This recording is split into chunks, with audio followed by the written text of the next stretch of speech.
How tricks? Grant, fine, yes, hungover. You can't say that. Just say you've been in the gym all morning. Oh, right, yeah, gym. People don't hungover. like that anymore. Like when they go and pay their euros, they want to see that you're fighting fit, not hungover. Just pretend you've been to the gym. I've just been to the gym. Oh, great! Come on, there's a lot of stairs we have to go up here. Good. And there's a big international accident. Oh my God. Tourists stuck in the door.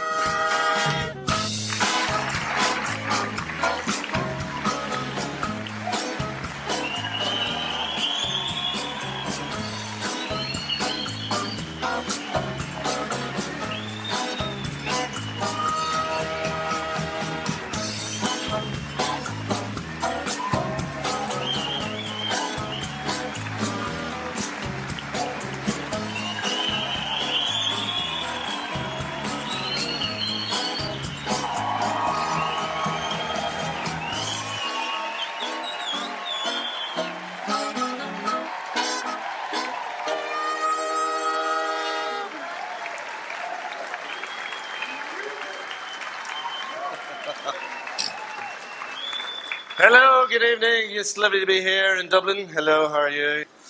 Yeah, we've got a reputation all around the world for being for hospitality. And being friendly. We're not. Miserable bunch of bastards. We are. Just hide behind religion and drink. That's the only thing we do. We don't give a shit.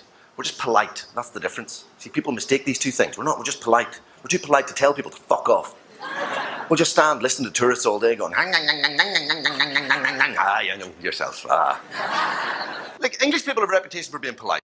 See English people in a restaurant, and they're very polite, right? They're nothing compared to Irish people in a restaurant with a problem. We will do nothing to complain or to fix that problem. We will do nothing to each other about that problem. Sitting there going, ECP, see me and CPs. CPs? I'm fucking allergic to peas. I swear to God, it's like Russian roulette eating these wee green bastards. I swear, one of these, get in my throat, and head will swell up, I'll be landing around choking. I sweir, it's unbelievable, the reaction. I sit up there choking on the ground. What's that? Yes, lovely, thank you very much. Yes. It's true. Only Irish terrorists would ring up and say who planted the bomb. How polite is that? Now, you might want to get out of the house. 3 minutes. You'll catch you in the EastEnders, no bother. As soon as those drums go, I'd be going to. Boom, boom, boom. Anyway, all the best. Cheerio now. I know you hang up. No, you hang up. It's true. That's why the English stayed for so long. Everybody was too polite to ask them to leave. Do you know what I mean? English here for 300 years. I stand there everybody going, go on, you ask him. I'm fucking right. I'm asking. Lads, how's it going? Time's marching on, as they say. Any chance he's heading home? No, right so. No. I'm going to stay a while longer, actually. Yeah. Oh, shit, yeah. Jesus, do you want tea?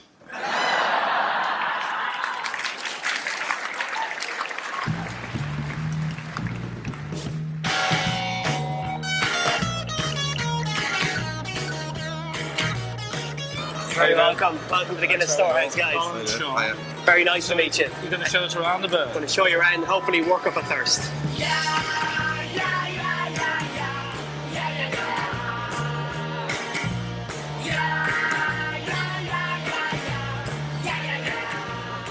So, no, what's this room called? Okay, this is our transportation area. You can see all the different models there, all the different trucks, the planes, the boats, all the different ways Guinness was transported right around the globe. And here we have one of Plastic bag, isn't there? No. Guinness go in some rockets sometimes as well, yeah? This is one of our Is that torpedoes. if the pub runs out of Guinness, they say, can you send a torpedo of Guinness over? Do you drink Guinness? I certainly do, yeah. I bet she doesn't. I do. I love it. Well, we'll force one down. Exactly, yeah. Trust me, there'll be no forcing involved, lads. Gay sex, right? If I could first.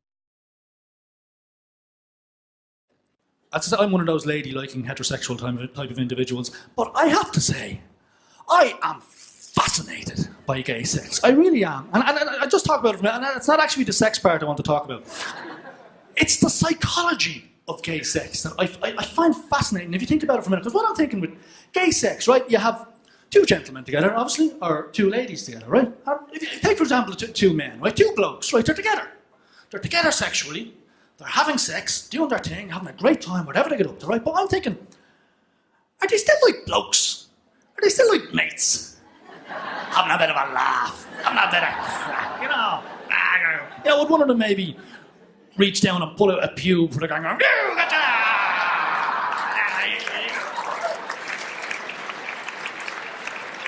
you know that programme Top Gear? It's a great programme. It's fantastic. It's a really blokes programme. I love watching it. I love all the stuff they do and all the little comparison tests they do. But basically, it's a load of rubbish. I mean, the stuff Jeremy Clarkson is looking for in a car, you know, when he's driving his car, nobody is looking for the kind of things he's looking for in a car. You don't have people walking into a car showroom and, you know, the salesman comes up and goes, you know, can I help you, sir? And I go, well, I'm rather hoping you can. I hope you have something to suit my needs. What I'm looking for now is, you see, I live on one end of a disused runway.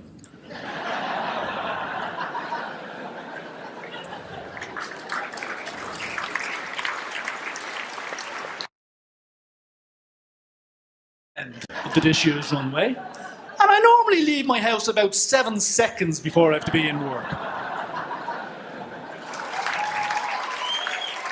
The audience were great. I've never been able to see an audience so much. People just like it's obviously lit up for so many times, and it's always been total darkness, as you know yourself. But it's just so bright. You can see people's teeth, which is weird. And you can see people's nasal hairs. I have a pretty bad short-term memory, and that's why I enjoy watching Sky News. It's the channel for me. Welcome back to Sky News, 24/7 news. That's 7 minutes of news stretched over 24 hours. Going back to another story, the Chancellor of the Exchequer, Gordon Brown, was speaking at the London School of Economics this afternoon, where he predicts that consumer confidence will be low for the second and third quarters of 2005. Now, they're talking to Sky News viewers, and they're talking about low consumer confidence. And I'm there watching, I keep picturing some guy in my head when I hear low consumer confidence, some guy walking into a spar shop going, hello? Do you mind if I come in? I've money. But the great thing about Sky News is that, they have a different style, as regards their weather forecaster. Francis Wilson, he gets paid a phenomenal amount of money for doing 1 minute's work every hour. I mean, that's just a perfect job. That's a job for a workaholic. A guy who, when you mention work to him, he gets drunk. Hello. Bit of a cold day we had today in northern parts, but it was a bit moist and clammy, especially around the south.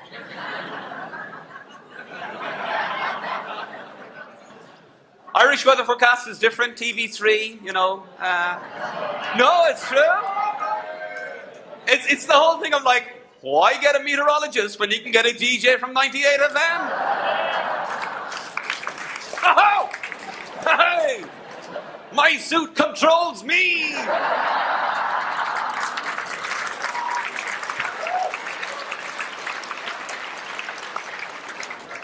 Honest to God, I don't know how I got this job. I really don't.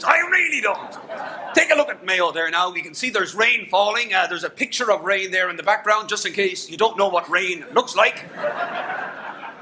But not to worry about that. Down in Waterford, it was Kevin's birthday. He was 6. Happy birthday, Kieran! Different style. Yeah, no, I was happy. I thought that the midfield was very strong, good solid defence moving forward, and set up and then releasing, and some good goals along the way. It was great.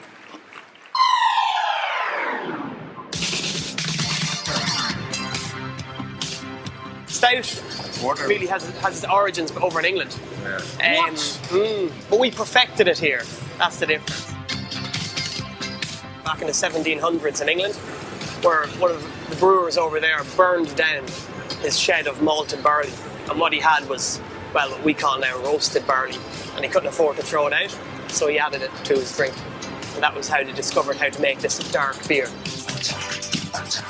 There's still a few places Guinness haven't conquered. As you can see, it's sold in over 150 countries. I think in the Olympics, there's about 190 countries represented.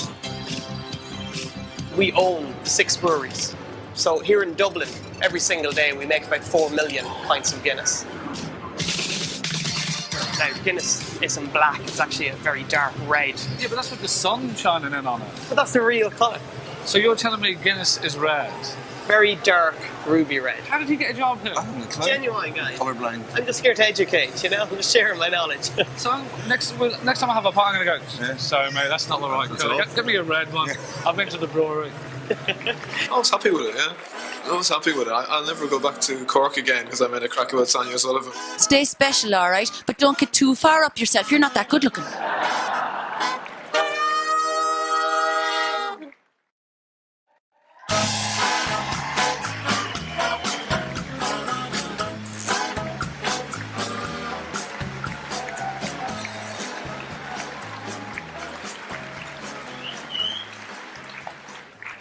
It's funny because I think we are a nation of alcoholics, but we're also the nation that gave the world the pledge.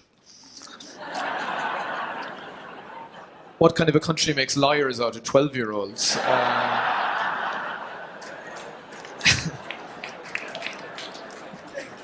That's what I do. I think the Irish, we definitely, let's say, pull our weight with drinking. But it's always interesting the kind of image that nations have of themselves. For example, I met this American on a plane, and the American said, well, of course, we Americans were well known for our drinking.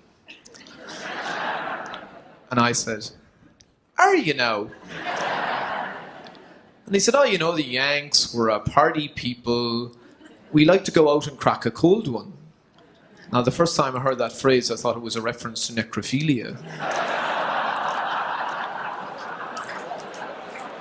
One phrase they have in America, we have it as was. I mean, when I noticed this, and the phrase is, I was pissed. Americans say that as well. But in America, that means something different. I was pissed means I was angry.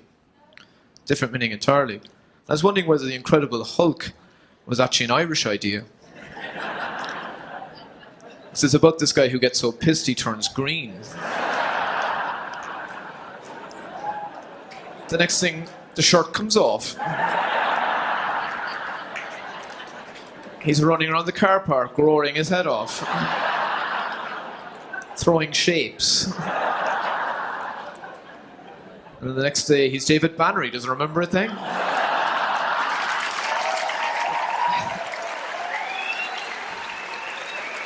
It's weird, actually. Do you think, is there affinity with you and the other Irish comics? Did you feel slightly out of the picture because you're living in London?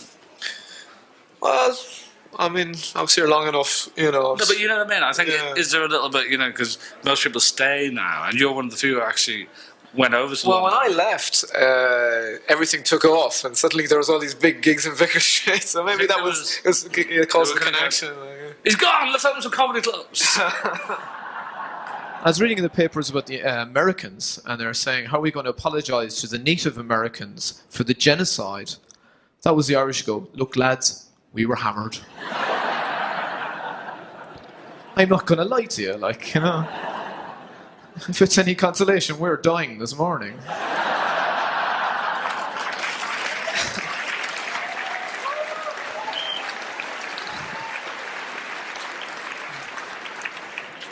You can imagine if we had to apologise for dropping the atomic bomb on Japan. Oh, we fucking didn't.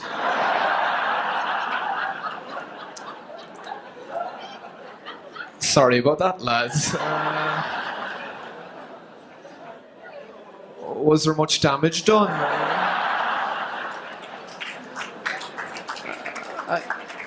I didn't sing, did I?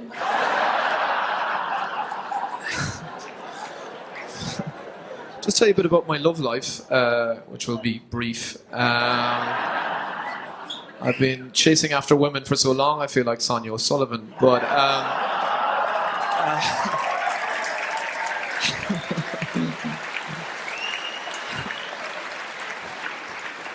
This means I can never go back to Cork, you understand? But I went home to Cork recently. I go home every so often. You go back to your parents, spend some quantity time.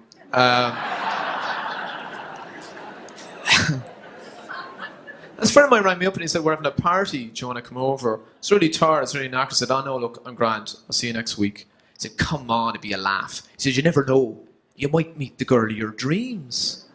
And I said, do I want to be seen in public with that slut? It went beautiful. Thanks a million. See you. Bye.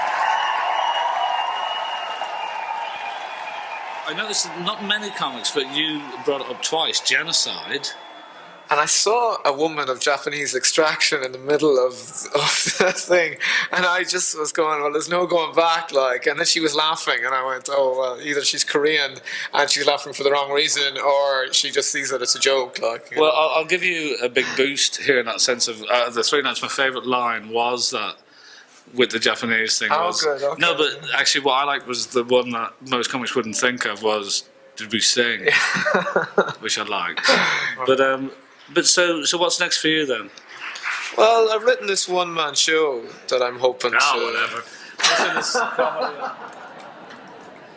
I still find it difficult to relate to people at this stage of my life. It's an awful thing. Men, they are a minefield.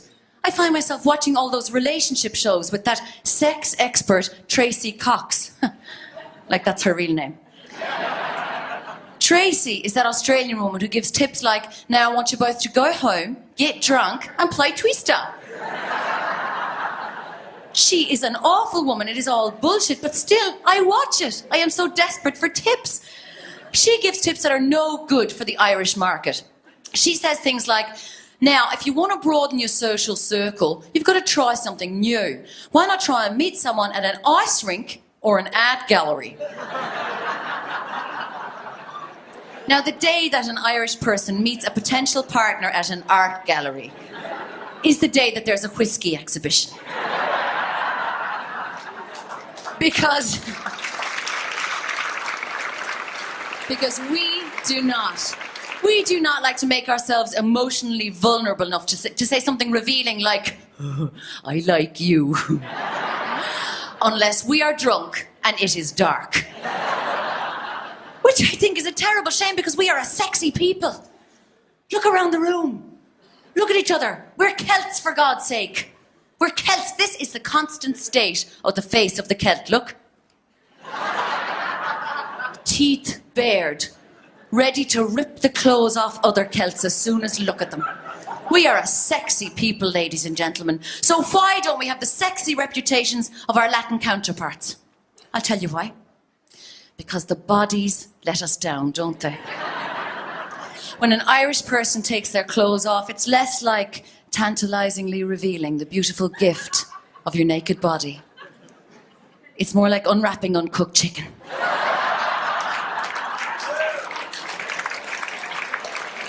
It is not that we are not a sexy people, ladies and gentlemen. It is that we are cautious. We are afraid of getting salmonella off each other. I haven't done stand-up in a while, actually, because I've been doing a play. So that was pretty nerve-wracking, but they were so brilliant. The audience was amazing. It was such a buzz. I'm back in stand-up now. I'm going to keep doing more, because this is like drugs. This is amazing.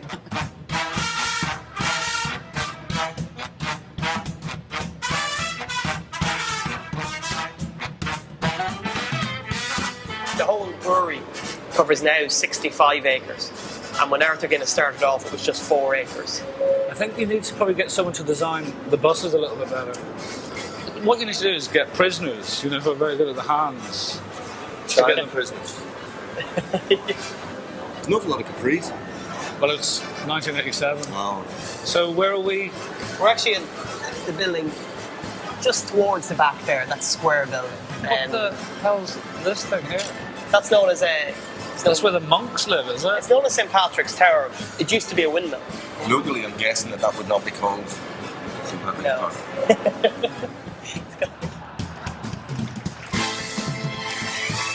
Yeah, the Iraq thing's hilarious. I think it's absolutely hilarious. No, because still haven't found him. I still haven't found Bin Laden. You know, they never will. And they're constantly trying to reassure people at the minute. In the States, Donald Rumsfeld's constantly telling people, oh, American elite special forces will hunt him down. Oh, yes, we will find him. Oh, we will hunt him down like the dog he is. He will find no place to hide from American elite special forces. We will find that man, American elite special force. Are they really the right people to be sentenced? You know what I mean? They were looking for the A-team for years. Never found them. 4 blokes in a big black van in America. Did you start off as an actor, or Actor, but I was never an actor. No, I went to art college. I was an illustrator. you started comparing in this club in Belfast? Yeah. Then I got offered a gig the first night and was up doing an open spot, and then I got offered comparing 3 gigs a week. Do you remember your first opening gag? No. I juggled raw liver. I remember that. Right. I don't know why. Well, why wouldn't you? I know. But I left it in a bag at the back of the stage. I forgot about it. And then came on at the end of the gig, and of course 3 acts had been on, and opened up the bag, and the smell was just. Do you know Bush was going to start the war on St. Patrick's Day? Did you know that? Last year. That's the day he had. This is another proof of how thick he is, right? He had it penciled in his diary, right? There's war in Iraq, right? March 17th. It's printed in every diary in the world. March 17th, underneath it, St. Patrick's Day, public holiday in Ireland and anywhere else with alcohol. That's fucking printed, right? He doesn't even see that bit. He goes, March 17th, I think we're going to bomb Iraq that day. Oh, it's a pretty good day for me. I'm going to do that in the morning, and then I'm going to go for lunch. That's what fucking March 17th. That's our day. We've got that booked. Do you know what I mean? Double booked. Find another day. Come on. Could you imagine if he had started the war on St. Patrick's Day? Because they would have done what they did 3 days later, because that's when it happened. It happened on March 20th. Happened 3 days later. It was delayed because of bad weather, right? Total fluke. I swear to God, bad weather. Smartphones, a bit cloudy. And that's what they did, right? 3 days later, that happened on March. Could you have imagined if it had happened on March 17th? Because on March 20th, they went around the world looking for opinion from people. And they went to France and asked people what they thought of the war, and they went, oh, merde. And they went to America, and depending on where they were, they went, war! Could you imagine if they had come to this country on March 17th to get an opinion on anything? Come to Dublin on March 17th last year. There's 100,000 people standing on the street painted green going, hey! How bad would that have looked in the Arab world? The people standing in Yemen going, bastards, bastards, bastards. Hijack a plane, fly over there immediately. As soon as they build a building about 4 stories high, it is gone. Because we don't.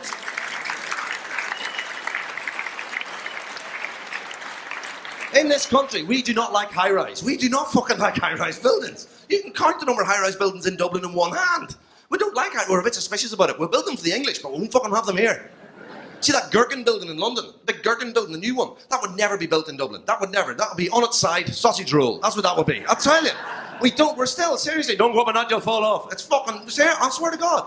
With Twin Towers. When Twin Towers happened, there were people in this country seriously going, I fucking told you. What did I tell you? Twin Towers, my hole. Bungalows, that's what you want. Flippin' twin bungalows. 2 big bungalows, 25 miles square, the 2 of them. 1 door in, 1 door out. We'll call it Drogheda.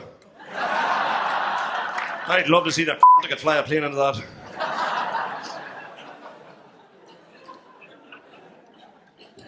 Anyway, you've been very nice. Thank you very much for listening. All the best. Good night, cheerio. Thank you. So is there a lot of competitiveness between the new Irish comics? I think there is nowhere near as much as there is in London. Here we very, sounds a bit hippie, but they're all very sort of nice.